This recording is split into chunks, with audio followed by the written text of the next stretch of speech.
Assalamualaikum warahmatullahi wabarakatuh. Alhamdulillah, alhamdulillahilladzi nawwara qulubal mu'minina bil ma'rifah fatma'annat qulubuhum bit tauhid.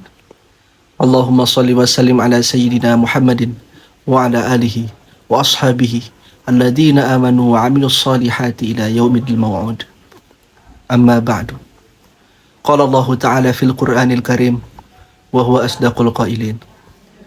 A'udzu billahi minasy syaithanir rajim. Bismillahirrahmanirrahim. Qul innama ana basyarum mislukum yuha ilayya annama ilahukum ilahun wahid. فمن كان يرجو لقاء ربه فليعمل عملا صالحا ولا يشرك بعبادة ربه أحدا. قال رسول الله صلى الله عليه وسلم عن جابر بن عبد الله قال سمعت رسول الله صلى الله عليه وسلم يقول من لقي الله لا يشرك به شيئا دخل الجنة wa man lakiyahu yusyrik bihi dakhalan nar. Yang terhormat Kiai Haji Aang Abdul Rauf selaku Ketua MUI Kabupaten Cianjur. Yang saya hormati Kiai Haji Saiful Ulum SAG MSI selaku Sekretaris Umum MUI Cianjur. Yang saya hormati Dr. Kiai Haji Rudi Ahmad Suryadi SPDI MAG selaku Direktur PKU Angkatan Ketiga dan dosen materi teologi Islam. Yang saya hormati Kiai Haji Wawan Muhammad Ridwan SSY MPD selaku Ketua Pokja PKU Angkatan Ketiga. Yang saya hormati Tim Teknis PKU Angkatan Ketiga, yang mudah-mudahan kita semua dirahmati oleh Allah. Amin amin ya Allah ya Rabbal Alamin. Alhamdulillah, di kajian kali ini saya akan memaparkan terkait kesesatan pemikiran Wasil bin Atha, sang pendiri sekte Mu'tazilah. Sahabat-sahabatku yang semoga dirahmati oleh Allah Subhanahu wa Ta'ala, dalam khazanah pemikiran Islam, sejarah telah mencatat bahwa terdapat lebih dari satu aliran teologi yang berkembang. Aliran-aliran tersebut ada yang bersifat rasional, tradisional, dan ada juga yang mengambil jalan tengah sebagai yang modern. Kondisi demikian membawa hikmah bagi sebagian umat Islam.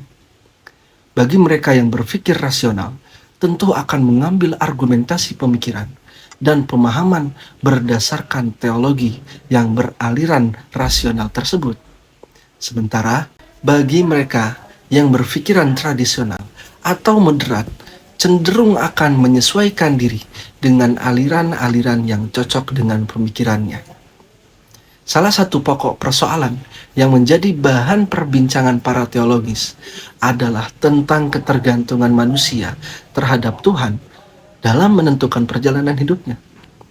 Adakah manusia dalam segala aktivitasnya terikat pada kehendak dan kekuasaan mutlak Tuhan? Atau Tuhan telah berkenan memberikan kemerdekaan kepada manusia dalam mewujudkan perbuatan-perbuatan serta mengatur perjalanan hidupnya. Secara umum, pemikiran Wasil bin Atha dapat dikatakan termasuk dalam pemikiran yang beraliran rasional. Dia cenderung mengutamakan kemampuan rasio yang dianugerahkan Tuhan kepada manusia, begitu tinggi kekuatan yang mereka berikan kepada akal. Sehingga sebagian kalangan umat Islam menilai bahwa mereka lebih menekankan rasio daripada wahyu. Penganut pemikiran ini cenderung menginterpretasikan ayat-ayat Al-Quran secara lebih bebas dibanding kebanyakan umat Muslim, sehingga ajaran Wasil bin Atha kurang diterima oleh kebanyakan ulama Sunni atau Ahlu Sunnah wal Jamaah. Bahkan tidak sedikit orang Islam yang menganggap golongan pemikiran Wasil bin Atha ini sudah tersesat dari jalan yang lurus. Pada perkembangannya, ajaran-ajaran Wasil bin Atha semakin banyak dikaji karena menurut sebagian kalangan, pemahaman ini memiliki andil besar dalam perkembangan pemikiran Islam. Untuk itu, saya akan membahas mengenai Wasil bin Atha dan pemikirannya. Wasil bin Atha hidup pada paruh pertama, abad kedua Hijriah. Ia lahir di kota Madinah pada tahun 80 Hijriah atau 699 Masehi dan wafat pada tahun 131 Hijriah atau 750 Masehi di Basrah atau lebih tepatnya di Irak. Ia merupakan tokoh yang terkenal yang mendirikan madhab rasionalisme kondang yang disebut dengan sebutan Al-Mu'tazilah. Pada masa Bani Umayyah, nama aslinya adalah Abu Hudzaifah Wasil bin Atha al-Ghazali. Ia begitu dihargai di kalangan Al-Mu'tazilah karena pengetahuan dan tabiatnya. Bahkan Wasil bin Atha pernah menjadi salah satu muridnya Hasan al-Basri saat ia belajar sejarah dan berbagai cabang ilmu.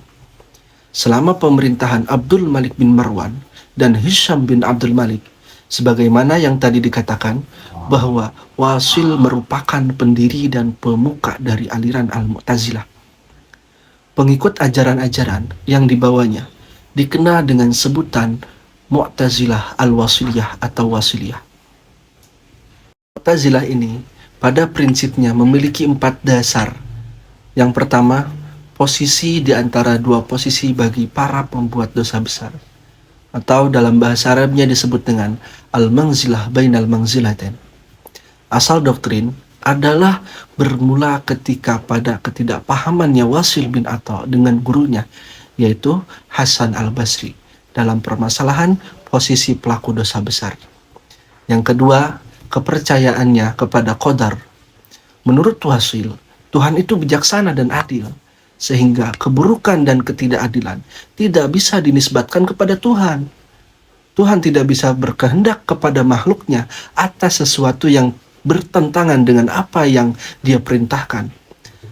Yang kedua, kepercayaan kepada qadar. Menurut Wasil, Tuhan itu bijaksana dan adil, sehingga keburukan dan ketidakadilan tidak bisa dinisbatkan kepadanya. Tuhan tidak bisa berkehendak kepada makhluknya atas sesuatu yang bertentangan dengan apa yang Dia perintahkan kepada mereka. Dia tidak bisa menetapkan apa yang mereka kerjakan dan kemudian menghukumnya lantaran mereka tidak melakukan perintah itu. Oleh karena itu, manusia adalah pencipta kebaikan, pencipta keburukan, keimanan dan kekufuran, kepatuhan dan pengingkaran. Dan Dialah yang bertanggung jawab atas perbuatan-perbuatannya. Yang ketiga, peniadaan sifat-sifat Tuhan, seperti Maha Mengetahui, Berkuasa, Berkehendak, dan Hidup. Telah disepakati secara universal bahwa eksistensi dua Tuhan yang qadim adalah sebuah hal yang mustahil. Jadi, menyatakan eksistensi sebuah entitas yang qadim atau sifat yang qadim pada Tuhan akan berarti dua Tuhan. Wasil menolak adanya sifat Tuhan dalam pengertian sesuatu yang melekat pada zat Tuhan ini. Tidak berarti bahwa dia menolak ayat-ayat yang menggambarkan sifat-sifat Tuhan seperti Ar-Rahman, Ar-Rahim, Al-Qadir, dan sebagainya. Sebagaimana yang difahami aliran teologi Islam lain, yang menerima kebenaran ayat-ayat itu sama dengan kebenaran ayat-ayat yang lain. Hanya saja penafsirannya lah yang berbeda tentang ayat-ayat tersebut. Menurutnya, kalau Tuhan dikatakan memiliki sifat Maha Mengetahui, Maha Pengasih, Maha Penyayang, baginya yang mengetahui itu, yang menyayangi itu, yang Maha Mengasihi itu adalah zatnya, bukan sifatnya. Keempat, pandangan mengenai kelompok-kelompok yang beroposisi dalam Perang Jamal dan Perang Siffin. Menurut Wasil, salah satu dari kelompok ini berada dalam posisi yang salah, tetapi ia tidak merinci kelompok mana yang salah. Salah satu dari kelompok ini pasti berdosa, sama halnya dengan dua kelompok yang saling menghujat satu sama lain. Maka yang satu pasti berdosa. Mengenai status kelompok yang berseteru tersebut, ia berpandangan bahwa kesaksian mereka tidak dapat diterima.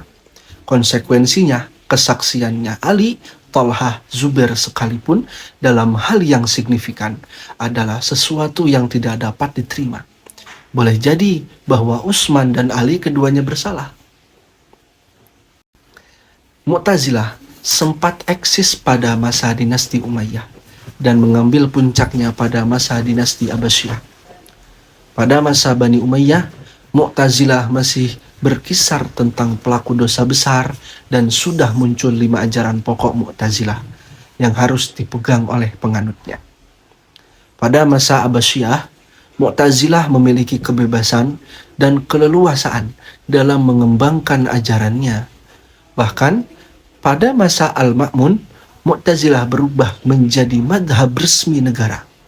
Bahkan dalam mengekspresikan kefanatikannya pada Mu'tazilah, beliau menggunakan kekuasaannya untuk memaksa rakyat mengikuti aliran kepercayaan yang dianutnya tersebut dengan melakukan mihnah.